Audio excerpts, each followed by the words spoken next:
America's most successful car salesman was once asked what was the secret to his success. And he said, very simple. He said, everybody who's in car sales tries to sell a car. When I try and sell a car, I'm asking myself a different question, which is, how can I be sure they come to me for their next car? One of the ways you can do that is actually, in the short term, it's bad.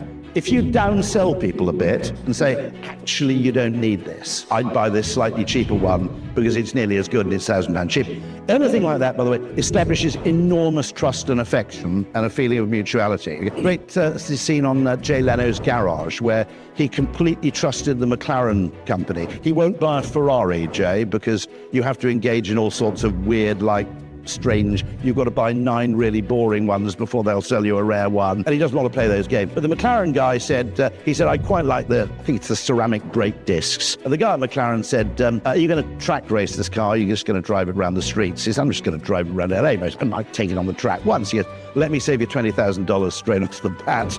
You don't want the ceramic disc brakes. They take ages to warm up. You'll end up driving into the car in front. Instant trust. Now, the best car salesman in America probably looked like a mildly unsuccessful car salesman for the first 3 years of his existence.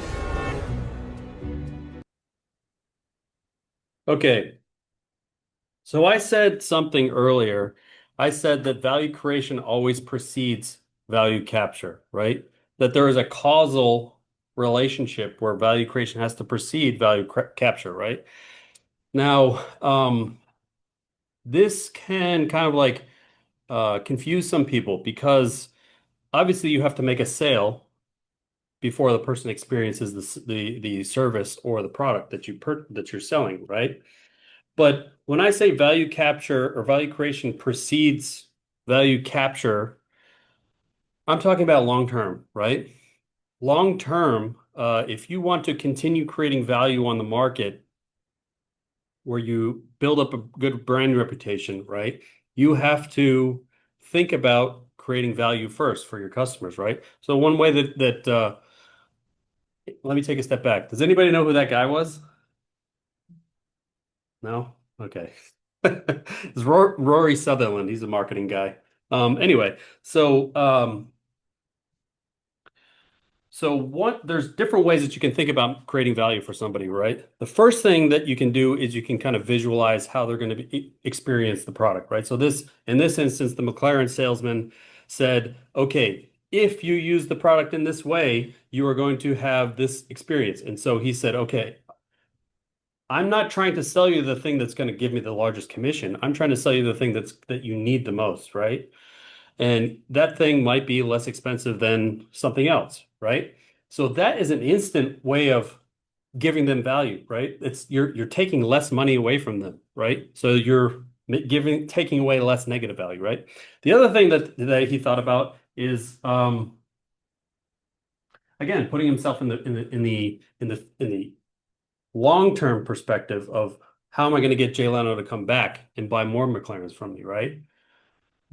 So what this does is it kind of gives you this, again, so the most successful car salesman, he's not thinking about that urgency of this initial sale, right? This is what a lot of people think about when they're in business, right? I got to do whatever I need to do to get that first sale, right?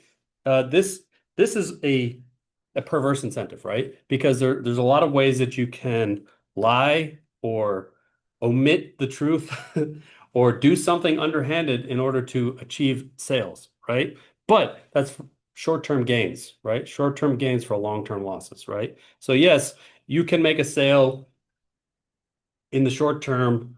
You can capture value causally before you create value for somebody.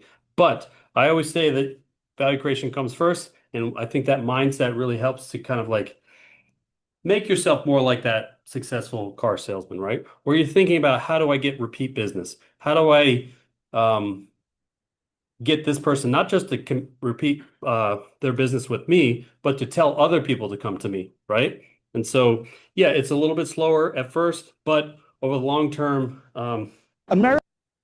it is more valuable, right? Does anybody know who this is? Stephen Covey. It's right there. So Stephen Covey, he wrote the book 7 Habits of Highly Effective People. He wrote The 8th Habit, Speed of Trust, a whole bunch of books, right? But I mentioned this in the first class that I taught, how I do the with people fast is slow and slow is fast. So slow is fast, meaning that it takes time to build up that trust, right? Over a long period of time. But once you build up trust, then you can uh, engage in exchanges much more rapidly, right? And so this is the exact same thing that that car salesman did, right? It took a long time to build up trust within his community, right? But once he built up that trust, that speed, the speed of trust, which is that's from these this little checklist is from the Speed of Trust book, that speed increases, right? The speed at which you're making money increases. And there is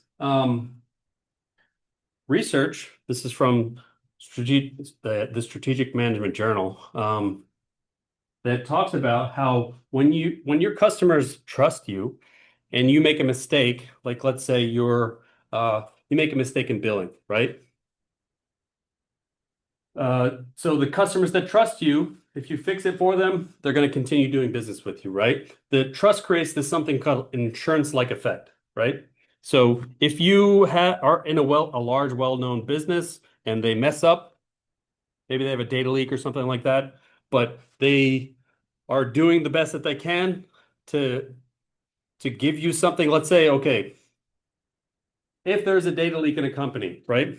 One company offers you a year free LifeLock, right? LifeLock is like basically um, keeping track of keeping track of your social security number, right? Making sure that nobody is starting accounts under your name or things like that, right?